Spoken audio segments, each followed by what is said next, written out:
Voilà. Eh bien, elle est faite, hein. C'est tout. Vous voyez? Solide. Vous voyez? Très solide. Le test de solidité est plus que réussi, cette crosse peut donc rejoindre celle déjà fabriquée par Jean-Claude.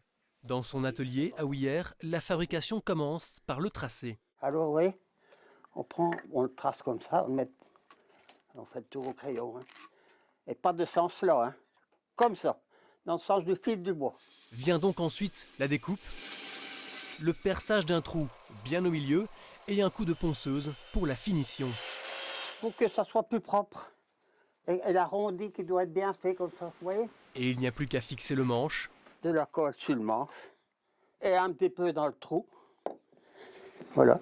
Hein? 2 vis pour terminer et le tour est joué. Voilà. Fini. Et solide, solide. Hein.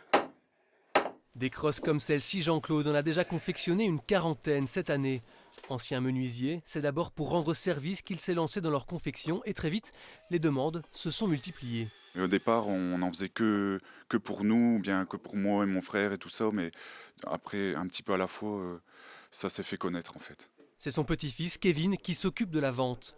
Jean-Claude, lui, fabrique 2 types de crosses. Un modèle pour les crossages notamment de chièvres et de blatons et un autre pour Ouillère et Perruet où la cholette en bois a été remplacée par une balle plus légère. Ça, c'est le modèle comme ça qui croche à bâton. C'est plus solide ici que là. Parce qu'ici, le manche est beaucoup plus fin. Et j'avais dit, celui qui casse le manche, il rapporte la croche, je lui refais un trou, et alors je lui remets un manche.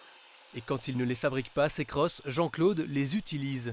D'aussi longtemps qu'il s'en souvienne, il a chaque année participé au crossage de Ouillère, une passion qu'il a transmise à son petit-fils. J'ai commencé mon premier crossage à l'époque avec mon grand-père, et puis ensuite je l'ai fait avec mes camarades à moi. Ça fait partie du folklore de Ouillère, hein, donc c'est tradition obligée. Allez, c'est obligé de le faire chaque année. C'est vraiment, on a ça dans le sang, et pour rien au monde, je raterai le crossage de Ouillère.